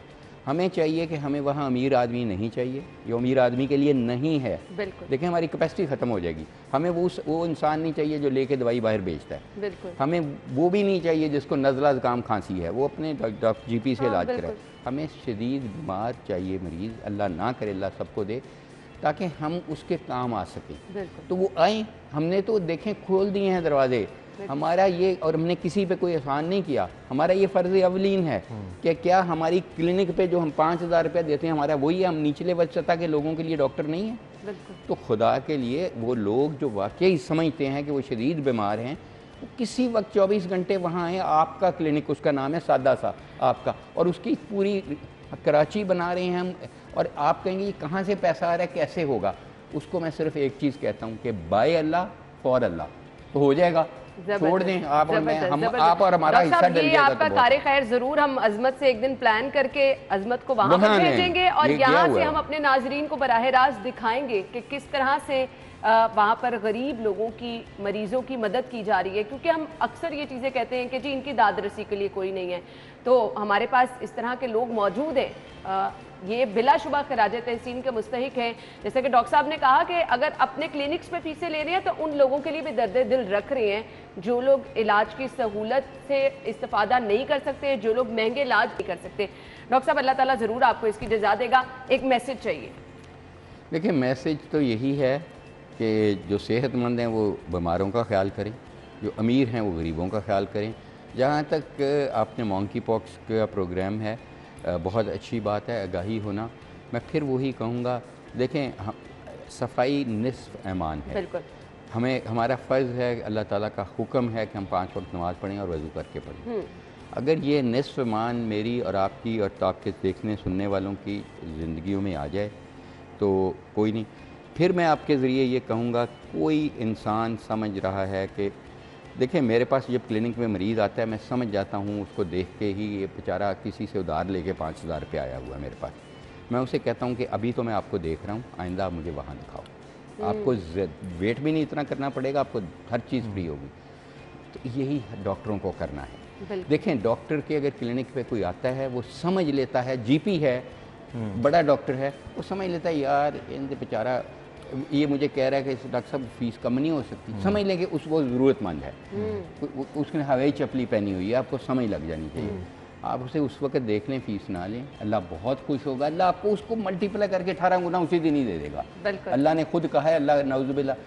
साथ ही उसको गाइड करने, यार मजांग रोड चले जाओ, आपके क्लिनिक पे ये चले जाओ, मैं आप जब प्रोग्राम करेंगे ये भी बहुत बड़ा सिटी 42 का कार्य खैर होगा। मुझे आपसे सिर्फ एक मदद चाहिए, आपकी दुआएं चाहिए, और सिटी 42 मुझे वो मरीज़ ढूंढ के दे जो ज़रूरतमंद है। मुझे वो मरीज़ नहीं चाहिए जो गाड़ियों पे आते हैं जिनके हाथ में गोल्ड लीफ और लॉकेट पहना होता है और जो कहते हैं जी हमें दवाई दे दें और बाहर जाके दवाई बिक जाती है। ऐसा नहीं चाहिए। देखें हमने लिमिटेड रिसोर्सेज हैं, हम कोई सारे अपना हिस्सा डालना है। सिटी 42 ने हमारे साथ मिलकर इंशाल्लाह सर हम पेश हैं, हम ज़रूर अपने नाजरीन को विजिट भी कराएंगे, और ज़्यादा से ज़्यादा वो लोग जो कि डॉक्टर साहब ने बार बार इस चीज़ पर फोकस भी किया है, जोर भी दिया है, जो मुस्तहिक हैं और सीरियस बीमार हैं। प्लीज़ दूसरे बीमार नहीं चाहिए, शुगर ब्लड प्रेशर ये चाहिए हमें। ठीक है जी, तो वो लोग यहाँ पे जा सकते हैं क्योंकि आप ही लोगों के लिए ये जो सिलसिला है ये शुरू किया गया है। Thank you so much doctor साहब, बहुत बहुत शुक्रिया। अल्लाह ताला आपको इसकी जज़ा दे। अजमत आपके वक्त का भी शुक्रिया। नाज़रीन हम चलेंगे एक ब्रेक की तरफ, ज्वाइन करेंगे आपको एक ब्रेक के बाद।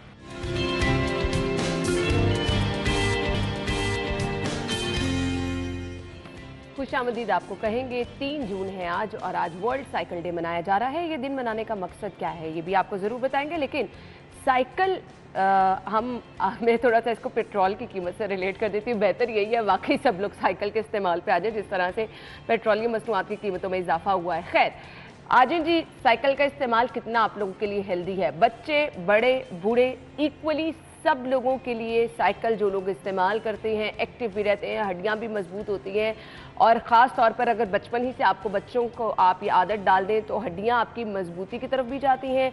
और फिर हम अक्सर देखते हैं वो लोग जो कि वेट कम करना चाहते हैं, वेट रिड्यूस करना चाहते हैं, मुख्तलिफ जिम्स में जाते हैं, सबसे पहले आपको साइकिलिंग की ऑप्शन जो है उस पर गौर करना चाहिए। आप एक्टिव रहते हैं, तंदुरुस्त और तवाना रहते हैं। सबसे बेहतरीन एक्सरसाइज मैं साइकिलिंग को कहती हूँ। अगर आप लोग ये करेंगे तो आप लोग तंदुरुस्त भी रह सकेंगे, वेट भी रिड्यूस कर सकेंगे। इंसानी जिस्म में हम कहते हैं जी मुख्तलिफ किरदार है हड्डियों का, और ये हड्डियाँ अगर एक्टिव रहती हैं तो आप वो जो जी हम अक्सर लोगों से सुनते हैं पाँव में दर्द, घुटनों में दर्द, टांगों में दर्द, बैक पेन, बहुत सारे मसाइल से आप बच सकते हैं अगर आप साइकिलिंग करते हैं तो। खैर, अब साइकिल ख़रीदना भी तो मुमकिन नहीं रह गया। लोग बहुत ज़्यादा परेशान रहते हैं इस महंगाई की वजह से। बच्चों के लिए साइकिल लेने जाएं जो कि खिलौनों में शुमार होती है, वो साइकिल भी बहुत महंगी है। बड़ों की साइकिल बहुत महंगी है। फिर अब हर किसी का दिल करता है अगर साइकिल ख़रीद रहे हैं तो कुछ खूबसूरत भी हो, कुछ खूबसूरत नज़र आ रही हो, अच्छी साइकिल ख़रीदे, कलरफुल सी ख़रीदे। लेकिन महंगाई ने बहुत ज़्यादा मुश्किल कर दिया है। ऐसे में अभी मैं देख रही थी कि जो हमने लोगों के तासुरात सुने हैं उस पर भाई इब्रारुल हक का गाना लगा दिया है, और वो जो परेशानी वाला एलिमेंट मैं दिखाना चाह रही थी उसको हमने थोड़ा सा लाइटर मोड में दिया है। साइकिल ख़रीदते हैं लेकिन जहाँ पे साइकिल आपको तंदुरुस्त तवाना रखती है वहाँ पे बहुत सारे लोग हमने ऐसे भी देखे हैं जो कि साइकिलिस्ट हैं और मशगले के तौर पर इसको लेके चलते हैं और फिर मुख्तलिफ मुकाबलों में आगे बढ़कर अपना नाम रोशन करते हैं। हमारे आज के मेहमान जिनका तारुफ मैं कराना चाहूँगी जी, हमारे साथ सादिक ज़िया मौजूद हैं, साइकिलिस्ट हैं पंजाब लेवल पर। माशाल्लाह माशाल्लाह ये बहुत ज़बरदस्त जो है वो किरदार अदा कर चुके हैं। अपने मेहमान को खुशामदीद देंगे। अस्सलाम वालेकुम। वालेकुम सलाम। क्या हाल चल है आप? अल्लाह का शुक्र, बिल्कुल ठीक ठाक। थैंक यू सो मच, बहुत बहुत शुक्रिया। मैं अभी साइकिल की बता रही थी अहमियत क्या है, किस तरह से आपको एक्टिव रखती है। आप तो माशाल्लाह साइकिल पर सवार होते हैं और बस आगे ही निकलते जाते हैं और कामयाबियां हासिल कर लेते हैं। मुझे बताइएगा कुछ अपने सफ़र का आगाज़ कहाँ से किया? जी, मैं कॉलेज लेवल पे तकरीबन ये बोर्ड, लाहौर बोर्ड की तरफ से मैंने गेम शुरू की थी। शालीमार कॉलेज, ये लाहौर का ही मैं रहायशी हूँ। शालीमार कॉलेज की तरफ से शौक़ था, मेरी हॉबी थी ये कि मैं गेम बेस पे मैं आगे मज़ीद पाकिस्तान के नाम पे मतलब खेलना चाहता था। पर ये कि हमारे पाकिस्तान में मतलब एक ही ट्रैक है, आगे रोड थे, रोड भी माशाल्लाह इधर हमारे अब ये कि ये किनार रोड है, इस पे हम ट्रेनिंग करते हैं। आगे डिफेंस का रोड था, रोड सारे मतलब ख़राब हो चुके हैं। लाहौर से कसूर रोड था, उस पर ट्रेनिंग करते थे रोज़ाना की बुनियाद पे। अब वो भी रोड ख़राब है, तकरीबन इवेंट होते नहीं है। फेडरेशन 2 हिस्सों में बढ़ चुकी है। हम तो मेहनत करते हैं कि हम अपने मुल्क का नाम रोशन करें, मुल्क से बाहर जाके मुल्क के लिए मेडल लेके आएँ। अब ये दूसरा 2023 में ये एशियन रोड चैम्पियनशिप हो रही है, तकरीबन लाहौर में ही हो रही है। और हमारा एक ही वेलोड्रम है पाकिस्तान में जो कि 333 मीटर का है, हमारे जो कि वर्ल्ड में जा रहा है वो 250 मीटर का जा रहा है। और हुकूमत को चाहिए कि ये हमारा ट्रैक जोन सा है ना वो 250 मीटर का करके दें, क्योंकि हम मेहनत करते हैं, दिन रात मेहनत करते हैं। किसके लिए करते हैं? अपने मुल्क का नाम रोशन करने के लिए। आपने सही कहा और मेरे ख्याल से बहुत ज़्यादा मेहनत तलब ये काम भी है। अच्छा, साइकिलिंग के लिए अपने आप को कितना एक्टिव रखना ज़रूरी है, कितनी प्रैक्टिस ज़रूरी है, आपका शेड्यूल क्या होता है, किस तरह से अपने आप को फिट रखते हैं? हम सुबह के टाइम उठते हैं, नमाज़ पढ़ते हैं, फजर की नमाज़ पढ़ने के बाद तकरीबन हमारा 5 बजे का रूट होता है। 5 बजे हम चलते हैं, तकरीबन रोज़ाना की 100-120 किलोमीटर ट्रेनिंग करते हैं। और इसके 100-120 किलोमीटर में आपका टाइम ड्यूरेशन क्या होता है, कितने टाइम में कवर कर लेते हैं? तकरीबन 2 घंटे 2.5 घंटे भी लग जाते हैं, 3 घंटे भी लग जाते हैं। वो हमारी मतलब स्पीड पे डिपेंड करता है कि हम किस स्पीड पे टीम वर्क कर रहे हैं, क्योंकि हमारे साथ टीम होती है, टीम पे हम टीम की बिना पे ट्रेनिंग करते हैं। आपका अपना फिट रहना कितना जरूरी है? क्योंकि वो लोग जो कि बहुत ज्यादा लीन हो या बहुत ज्यादा मोटे हो, ऑब्वियसली उनके लिए क्योंकि इसके लिए वाकई ये बात ठीक है कि अब हिल्स की आते हैं, इवेंट्स आते हैं चढ़ाइयों के, उसमें वेट जोन सा होता है, कम से कम 70 से 60 किलो के दरमियान में रखना होता है अपना वेट। और ट्रेनिंग उसके लिए जो सी लाइट वेट ट्रेनिंग करनी पड़ती है, हमें मतलब लो पेडल पे ट्रेनिंग करनी पड़ती है, क्योंकि उधर चढ़ाइयाँ होती हैं, वजन जिनका ज़्यादा होगा वो तो हिल्स मतलब चढ़ नहीं सकते। तो इसके लिए जो उनसे बहुत ज़्यादा मतलब ट्रेनिंग भी मतलब लाइट पेडलिंग पे करनी पड़ती है और ट्रेनिंग भी बहुत ज़्यादा करनी पड़ती है। एक्सरसाइज वगैरह भी करते हैं आप? एक्सरसाइज जिम वगैरह मतलब कर सकते हैं, वो आप डिपेंड कर। अदरवाइज जो सी ये साइकिलिंग है, साइकिलिंग में एक पूरे बॉडी की वर्जिश हो जाती है, एक एक्सरसाइज है। साइकिल कुछ स्पेशल होती है? जी, ये स्पेशल होती है। तकरीबन हमारे पाकिस्तान में तो एक कारोबार बन चुका है ये साइकिलिंग का, ये जो सा इम्पोर्टेंट बाईसाइकिल्स हैं हमारे जोन से हमारे पास आते हैं, हम यूज़ में ख़रीदते हैं। 4 से 5 लाख रुपए से नीचे नहीं है साइकिल। जो सी वर्ल्ड लेवल पे चलती हैं वो 10 लाख से ऊपर, 10 से 15 लाख, 20 लाख के करीब जो सी है हमारे जी। वो अब हमारे पास जो सी साइकिलें वो 4-4, 5-5 लाख रुपए की हैं। कार्बन की ये मटेरियल है इस टाइप का, लाइट वेट होती हैं और प्रोफेशनल जो सी हमें चाहिए होती हैं, पार्ट्स भी प्रोफेशनल चाहिए। बल्कि इधर हमारे पाकिस्तान में हमारे पहुंचने से पहले ही उनका रेट इतना ज़्यादा बढ़ा दिया जाता है, टैक्सेस लग जाते हैं ऊपर, जो से हमारी पहुंच के बहुत दूर है। अच्छा जी, अब वो लोग जो कि साइकिलिंग का शौक रखते हैं, आगे आना चाहते हैं, वो कहते हैं जी यहाँ पे प्लेटफॉर्म कोई नहीं है। यही है, क्योंकि हमारे जो से पाकिस्तान में एक तो मैं नाम नहीं लेना चाहूँगा, हमारी जो से फेडरेशंस हैं ये 2 हिस्सों में बटी हुई, इनमें खिलाड़ियों का नुकसान हो रहा है। हाँ एग्जैक्टली, क्योंकि खिलाड़ी जोन से ये पसंदीदगी नापसंदीदगी दोनों जोन से ना आपस में ये फेडरेशनों की वजह से जोन से खिलाड़ियों पे सारा बोझ आ जाता है कि वो कहते हैं कि ये दूसरी फेडरेशन की तरफ, वो दूसरी फेडरेशन की तरफ है। इस तरीके से ये दोनों जोन से ना 2 हिस्सों में बटी हुई है और इसमें आपका टैलेंट जो है वो कहीं ना कहीं दब के रह जाता है। जी, ट्रेनिंग बेस्ट हासिल करनी हो तो उसके लिए भी लोग कहते हैं कि हमें ढूंढना पड़ता है, कहाँ जाएं। जी कोचेज़ हैं हमारे पास माशाल्लाह, वर्ल्ड लेवल पे कोचेज़ हैं, बाहर से भी ट्रेनिंग करके आए हुए हैं कोचेज़। इसके लिए जोन से ये अब मैंने सुई गैस का महकमा ज्वाइन किया था 2010 में। मेरा शौक था, सुई नादरन लाहौर की सुई नादरन है सुई गैस की टीम, उसमें टीम नहीं थी बनी, मैंने छोड़ दी फिर सुई गैस, क्योंकि टीम नहीं थी बनी। मेरा शौक था, कॉलेज लेवल पे मैं करता था, क्योंकि मैं गेम बेस पे टीम में जाना चाहता था। इसीलिए मैंने सुई गैस 2016 में मैंने रिज़ाइन दे दिया था सुई गैस के महकमे में से, कि मैं आगे आऊँ, आगे जाके मैं कुछ अब रेलवे की तरफ से 2019 में मैंने ये कौमी खेलें हुई हैं पेशावर में, उसमें ब्रोंज मेडल लिया था मैंने। उसके बाद ये अभी तकरीबन 3 से 4 मंथ के अंदर अंदर ये पंजाब ओलंपिक एसोसिएशन ने 7 से 8 इवेंट करवाए हैं, जो कि बहुत अच्छा रहा। उसमें मैं पंजाब लेवल पे रनर अप रहा हूँ, और ये लाहौर से कसूर, लाहौर से सियालकोट, लाहौर से फैसलाबाद इवेंट इन्होंने करवाए हैं। इनमें माशाल्लाह मेरी बहुत अच्छी कारकर्दगी, क्योंकि ये जो सी जीत खेल का हिस्सा है, हार जीत जो से हार जीत होती रहती है, इसमें वो थोड़ी बहुत ऊंच नीच हो जाती है। दूसरे लड़के भी ट्रेनिंग करके आए होते हैं, बहुत ज़्यादा मेहनत की होती है इन्होंने। बस ये है कि इनको चाहिए कि ये जो से शफाफ इलेक्शन करवाएं, और मसले कि जो सी अच्छी फेडरेशन है उनको आगे लेके आएँ, कि जाके आगे जो से ये लड़के ये जैसे पीछे में से 10 सालों में हुआ है ये काम ना हो। बिल्कुल ऐसे ही है, और आपके सामने वो टैलेंट आए, क्योंकि यहाँ पर बहुत सारे लोग ऐसे हैं जो कि शौक रखते हैं, लेकिन प्लेटफॉर्म और ये जो आपसी लड़ाई झगड़े इसकी वजह से कहीं ना कहीं पीछे रह जाते हैं। मैसेज क्या देना चाहेंगे देखने वाले? मैसेज यही देना चाहूँगा, क्योंकि और में आगे लाहौर का नाम था एक साइकिलिंग में, लाहौर के लड़के थे वर्ल्ड लेवल पे भी, मतलब है कि ना बाहर जाके भी इन्होंने नाम अपना कमाया है। अब लाहौर में सिर्फ एक लड़का है, एक लाहौर में एक आकिब शाह है, वो माशाल्लाह इस टाइम ट्रैक चैम्पियनशिप हो रही है इंडिया में, उसके लिए उन्होंने ट्रायल भी दिए हैं, वो उधर सेलेक्ट है, वो सिर्फ वो दूसरी फेडरेशन की तरफ है। यही है कि एक मैं हूँ लाहौर में, बस 2 लड़के ही हैं रह गए हैं, क्योंकि बाहर के लड़के फिर मतलब कि हमने अपने लाहौर को ही सपोर्ट करनी है, लाहौर का ही नाम आगे मतलब कि लेके जाना ज़िले तौर पे, क्योंकि आप दूसरे ज़िलों को तो नहीं ना बीच में लेके आना कि दूसरे ज़िलों के जितने लड़के हैं। इसलिए जोन से मैं यही चाहता हूँ कि ये फेडरेशन जोन सी है ना, कुछ लोग हैं, मैं उनका नाम ही लेना चाहूँगा, जोन सा में से खिलाड़ियों को मतलब कि डिग्रेड करते हैं, और डिग्रेड करके तो मतलब उनको आगे नहीं आने देते हैं। तो मैं यही कहता हूँ कि ये जोन सा मतलब ये डिग्रेडिंग वाला जोन सा मामला ये मतलब ये खत्म करना चाहिए। खिलाड़ियों के लिए मोटिवेशन होती है, इसी से वो आगे बढ़ते हैं और बेहतरीन काम करते हैं। थैंक यू सो मच, बहुत बहुत शुक्रिया आपके वक्त के लिए। नाज़रीन, इसी के साथ ही आज के दिन मैं आप लोगों को मैसेज ये देना चाहूँगी, क्योंकि आज के दिन सोने पे सुहागा ये हो गया कि पेट्रोल की कीमत में भी इजाफा हो गया, इसलिए आप लोग को साइकिल की अहमियत डबल पता चल गई होगी कि क्या है। सो एक्टिव रहना है, तंदुरुस्त तवाना रहना है, तो रूटीन में मर्द, ख़वातीन, बच्चे सभी लोग जो है ज़रूर साइकिलिंग करें, चाहे कुछ वक्त के लिए करें। आप एक्टिव भी रहेंगे, तंदुरुस्त और तवाना भी रहेंगे। अपना ख्याल रखिएगा, इजाज़त दीजिए, अल्लाह हाफ़िज़।